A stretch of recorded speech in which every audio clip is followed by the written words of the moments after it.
lunatics. And it was my opinion that they were going to attack first. They were going to attack. If we didn't do it, they were going to attack first. I felt strongly about that. And we have great negotiators, great people, people that do this very successfully and have done it all their lives very successful. And based on the way the negotiation was going, I think they were going to attack first. And I didn't want that to happen. So if anything, I might have forced Israel's hand. But Israel was ready and we were ready, and we've had a very, very powerful impact because virtually everything they have has been knocked out now. Their missile count is going way down. Amazingly, they're hitting countries that were, you know, let's call them neutral, right? They lived together for a long time. I think they were surprised. I was surprised. I think and now those countries are all fighting against them and fighting strongly against them. Someday they'll write a story and they'll say why they did that, but they hit countries that had nothing to do with what's going on. They were sort of leaving everything alone. All of a sudden they had missiles shot in, which shows you the level of evil that we're dealing with. They'll hit people that were actually at least somewhat friendly, and they had no problems with it. Also hitting only civilian places, hotels and apartment buildings, and we're hitting them where it is much more appropriate. We're hitting them very hard. And the big scale hitting goes now. They no longer have air protection. They no longer have any detection facilities at all left. And so they're gonna be in for a lot of hurt. These are bad people. These are people that killed. I guess it's 35,000. It's coming out 35,000 over the last 3 weeks. Protesters, 35,000 violently killed. So these are bad people, and the leader of the pack is gone. And as you know, 49 people were taken out in the first hit, and I guess there was another hit today on the new leadership, and it looks like that was pretty substantial also. So they're getting hit very hard, and we'll see what happens. A lot of people are coming forward. A lot of the people you would least suspect want to quit. They want to have immunity. They're asking for immunity, and probably at some point they'll be dropping, as you would say, laying down their guns. We'll see what happens. In the meantime, we're just continuing to go forward. Our military is the #1 in the world by far, and we are, everything's big in my book. Venezuela is big, this is big, the original hit, Midnight Hammer, was big. Everything you view is big, but it's not considered very big by some standards, by some of our standards. We have a military like no other military that's ever been built. Yeah, please. Mr. President, what's the worst case scenario that you have planned for in Iran? Well, I don't know if there's a worst case. We have them very much beaten militarily from the military standpoint. They're still lobbing some missiles. At some point, they won't even be able to do that because we're hitting all of their carriers. We're hitting all of their missile stock. You know, they built up all these missiles over the last few years.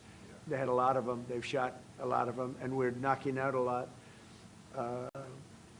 I guess the worst case would be we do this, and then somebody takes over who's as bad as the previous person, right? That could happen. We don't want that to happen. That would probably be the worst. You go through this, and then in 5 years you realize you put somebody in who was no better. So we'd like to see somebody in there that's going to bring it back for the people. And we'll see what happens with the people. You know, they have their chance. And we've said, don't do it yet. If you're going to go out and protest, don't do it yet. It's very dangerous out there. A lot of bombs are being dropped. But I would say that would be about the worst. Do you have someone in mind right now? Because you said all the people you did have in mind have been taken out. What do you think? Well, most of the people we had in mind are dead. So, you know, we had some in mind from that group that is dead. And now we have another group. They may be dead also, based on reports. So I guess you have a third wave coming in. Pretty soon we're not going to know anybody. But we have, I mean, Venezuela was so incredible because we did the attack and we kept government totally intact. And we have Delcy, who's been very good. We have the whole chain of command, and they've been, you know, look, the relationship's been great. We've taken out 100 million barrels of oil already, and a big part of that goes to them, and a big part goes to us. And it's been great. We paid for the war many times over, and we're going to be running the oil. And Venezuela is going to make more money than they ever made, and that's great for the people. The relationship has been great. It's been seamless. Nobody's actually ever seen anything like it. If you look at Iraq, where very stupidly everybody was fired, the generals were fired, the military was fired, the police were fired, the fire departments were fired, and all of the government workers were fired. So after, you know, people would call, they had no idea. And by the way, ISIS was formed. That's where ISIS came from. All of the fired people. We don't believe in that. So we'll see what happens, but first we have to finish off the military. What do you think? Crown Prince Reza Pahlavi, is he an option at all in your mind? I guess he is. Some people like him, and we haven't been thinking about too much about that. It would seem to me that somebody from within maybe would be more appropriate. I've said that. He looks like a very nice person, but it would seem to me that somebody that's there, that's currently popular, if there's such a person, but we have people like that. We have people that were more moderate. You know, these were radical lunatics, and you know what they get? They get nothing. All they do is kill people. Mr. President, what exactly was the imminent? You've asked, not your turn.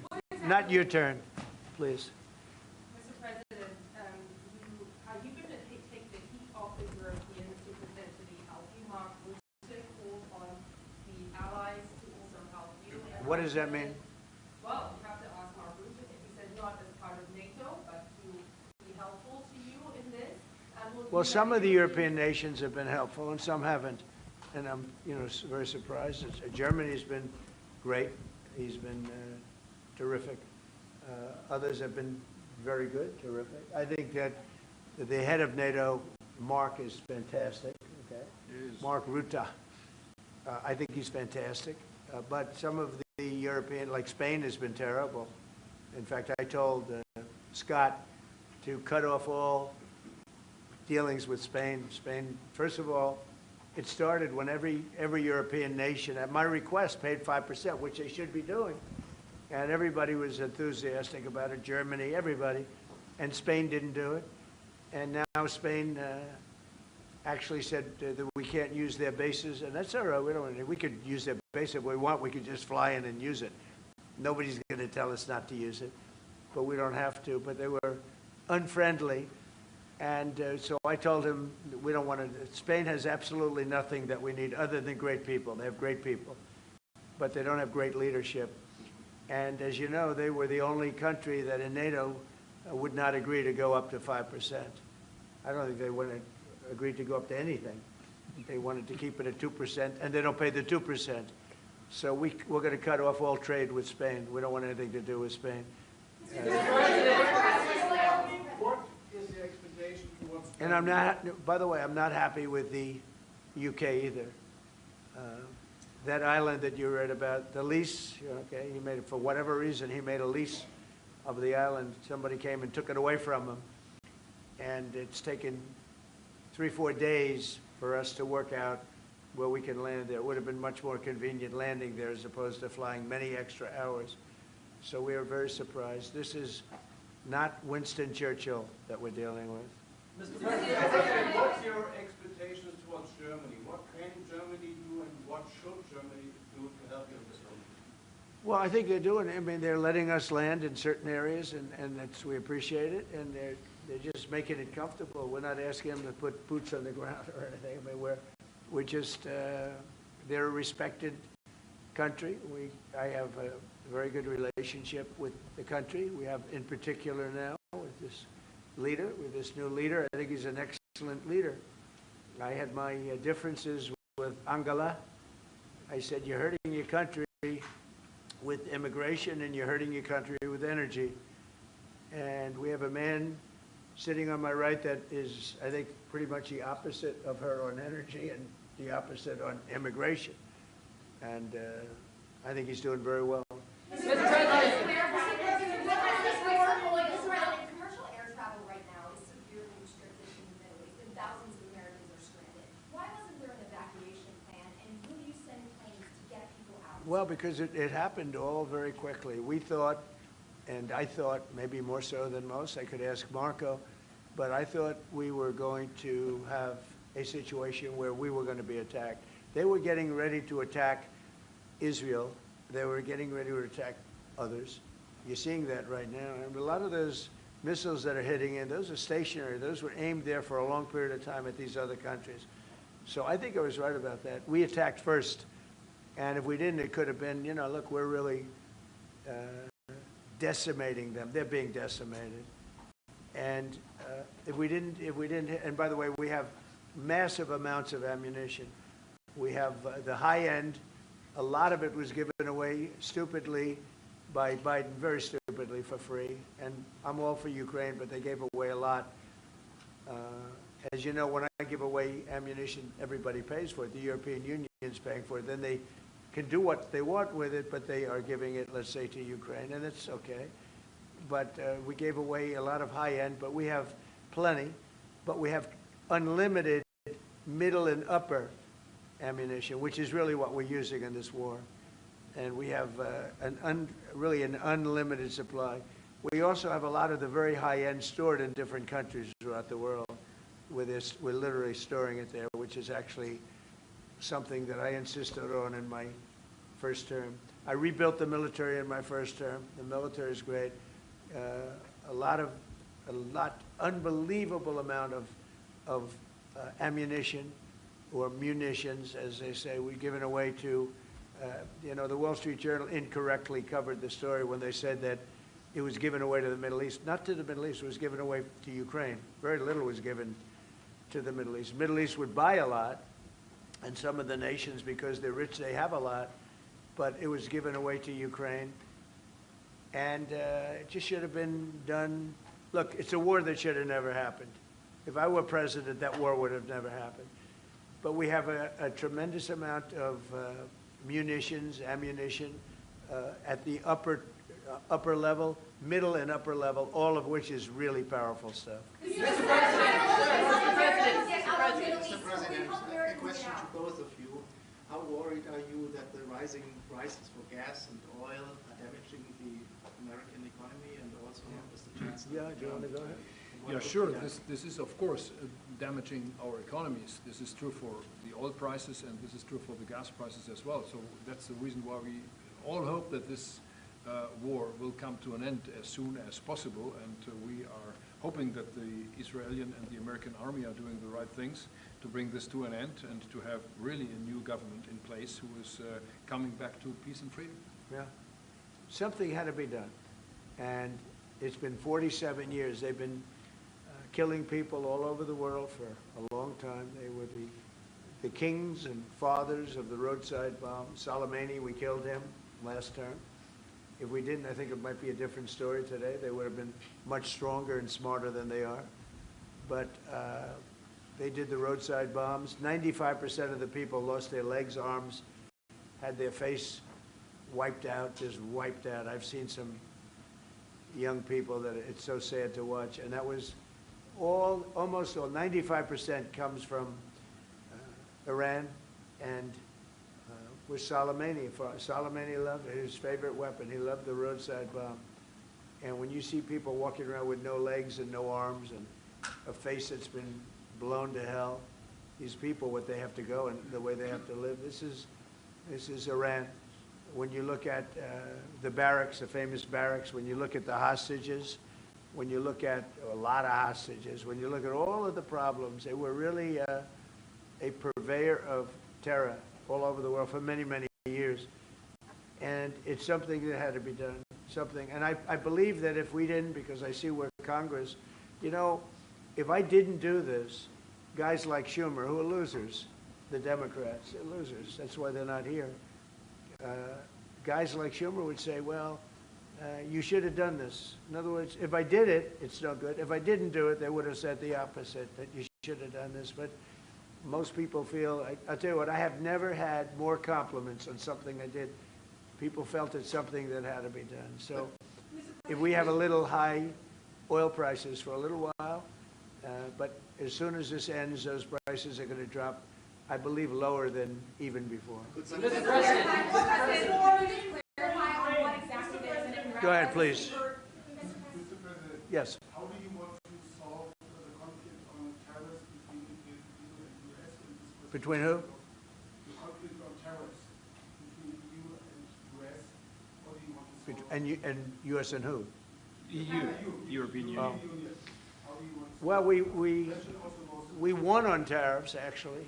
Somebody said you actually won the case. We won on tariffs. We had a decision that was wrong. It was a very bad decision from certain standpoints. From other standpoints, a very powerful decision because it reaffirmed all the fact that we have all these various forms of tariffs that we felt right, but it totally reaffirmed it. It said you can use all of these tariffs. So we have all these vast menus of tariffs. And tariffs have made our country very rich.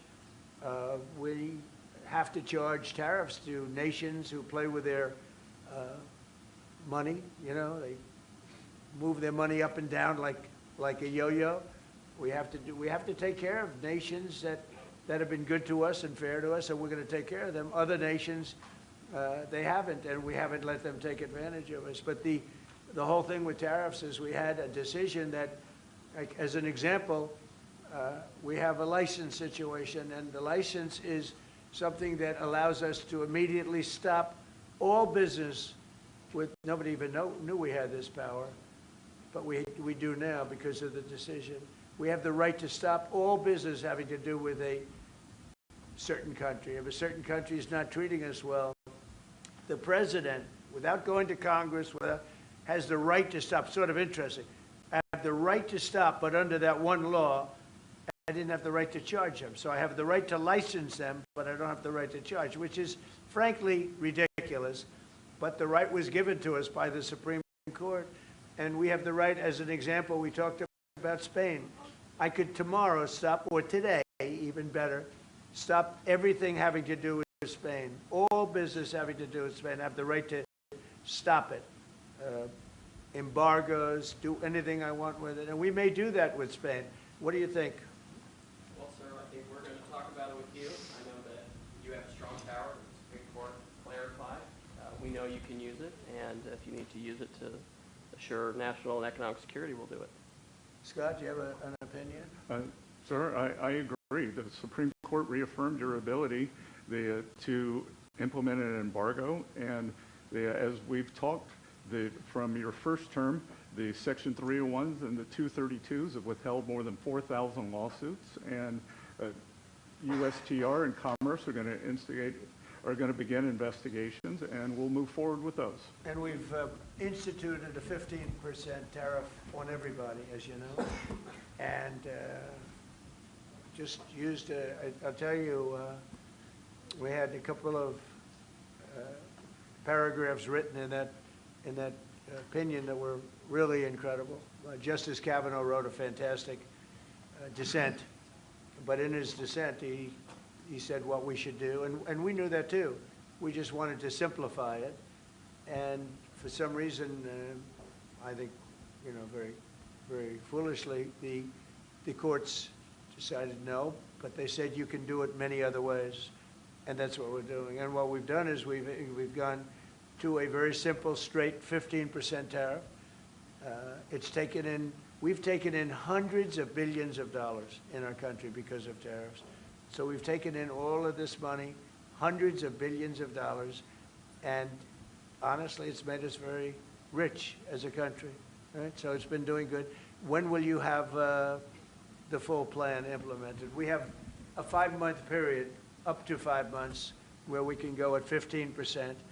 And while we're doing that, as you know, we're doing the various studies and things, and we'll be coming out with tariffs, different tariffs on different countries. You want to talk about that first? Yes, sir.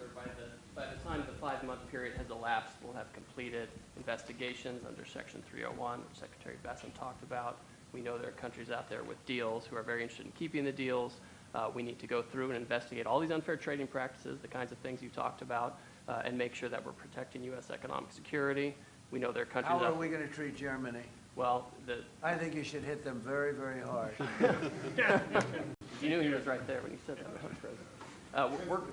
They have expressed an interest. Germany's been quite constructive in wanting to move forward and be helpful. You know, the rest of the EU will talk to them as well. But obviously I will say every country, every single country wants to make the deal they already have. In other words, a deal that we have using the other authority, they want to make the same deal.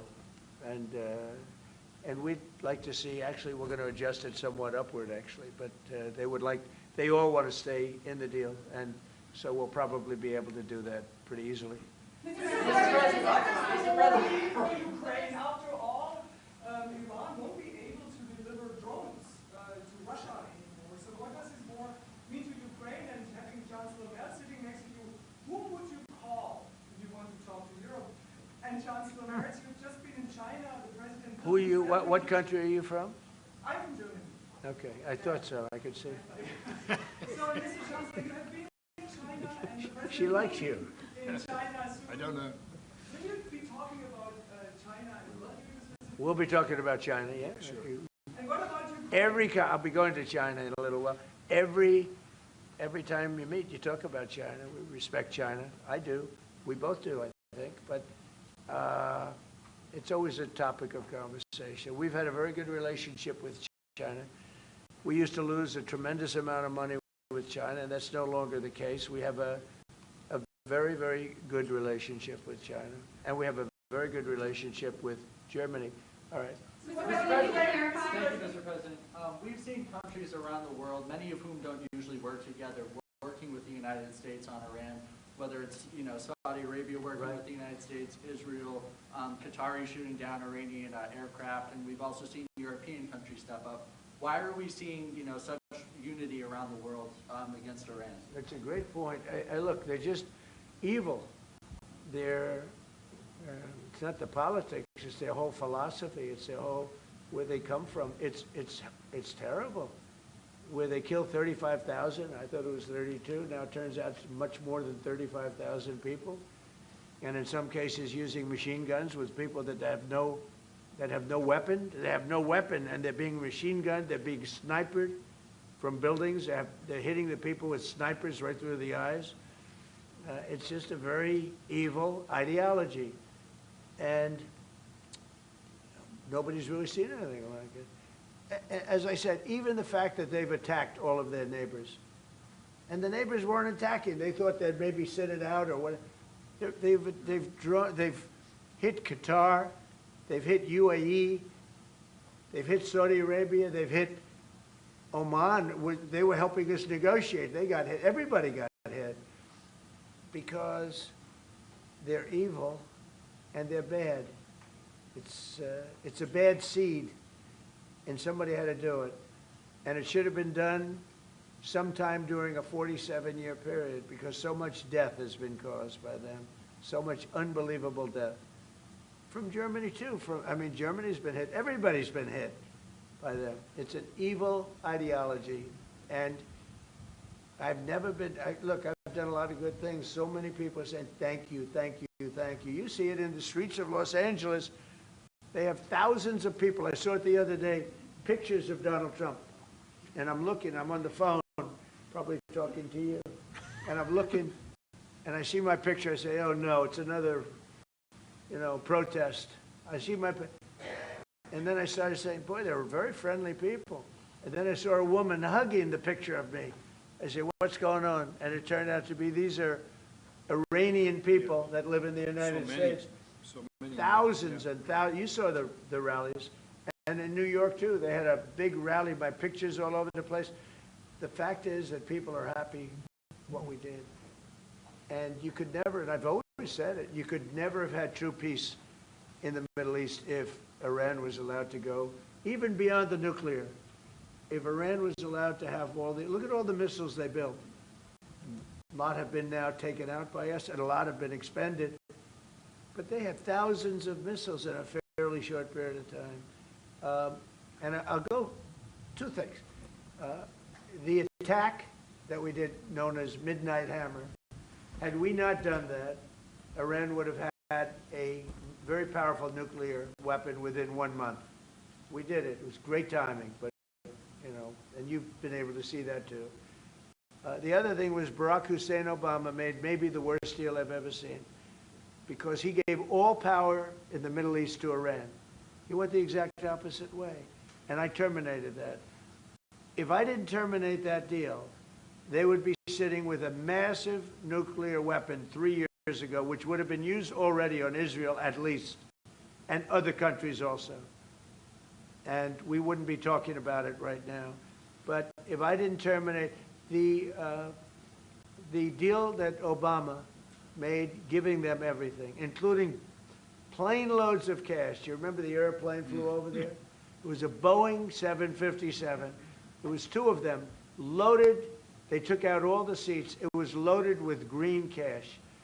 So much cash that you could, it was in Virginia, Maryland, and Washington, D.C. They got all the cash from all the banks. They put it, and they flew it to Iran. I never knew a president had that power. I'm going to maybe try it sometime if it's okay. I think I'm going to do it. I'll fly it somewhere. Nobody's ever seen anything like it. 2 planes loaded from floor to ceiling, big planes, Boeing 757s, taken over there and given cash. In addition to that, he was giving them billions of dollars. But worse, he was giving them the right to have the path to a nuclear weapon. And that deal expired. A lot of people said, oh, you terminated it. Well, it was going to be terminated anyway because it expired. It gave them the right to have top-of-the-line nuclear weapon. If they had, because they're crazy, just like the people on my right during the State of the Union. I looked at them, I said, you're crazy? These people are crazy. And if they had a nuclear weapon, they would have used it. All right, how about 1 or 2 more? Mr. President. Go ahead, please. Chancellor Merz, you just heard that the president is thinking about punishing Spain.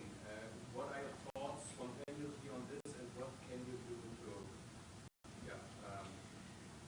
Well, the answer on that is quite simple. We are trying to convince Spain to catch up with the 3% or 3.5%, which we agreed on in NATO. And as the president said, it's correct. Spain is the only one who is not willing to accept that. And we are trying to convince them that this is a part of our common security, that we all have to comply with these numbers. And this is 3.5 for military and another 1.5 for our military infrastructure. So Spain has to comply with that. Spain has been very, very uncooperative. And so has UK. Now, the second one is shocking, but this is not the age of Churchill. I will say the UK has been very, very uncooperative with that stupid island that they have, that they gave away and took a 100-year lease, having to do with perhaps indigenous people claiming the island that never even saw the island before. What's that all about? And they ruin relationships. It's a shame. It's and that country, UK, and I love that country. I love it. My mother was born there. I love it. My mother was born there. My father was born. Right? He knows all about my father. My father was born there. So you know, very places that you sort of automatically very feel warmly about. But the UK, what they're doing with energy and what they're doing with immigration is horrible. You have the North Sea. Somebody said yesterday, what would you do if you were the UK? Open up the North Sea. They got windmills all over the place that are ruining the country, ruining the landscapes, ruining the beautiful fields. Open up the North Sea. It's one of the greatest, think of it, they buy their energy from Norway, which gets the energy, the oil, from the North Sea. So Norway drills in the North Sea and sells it to UK. And UK has a better part of the North Sea. Open up that. And number 2, illegal immigration. They got to solve that problem. And I must say, that's not only UK, that's other parts of the European Union that have the same problem. Immigration and energy. The energy is through the roof, the highest in the world. And the immigration is, I mean, you know, look, you have places where in the UK, you have a terrible mayor of London, terrible, he's an incompetent guy.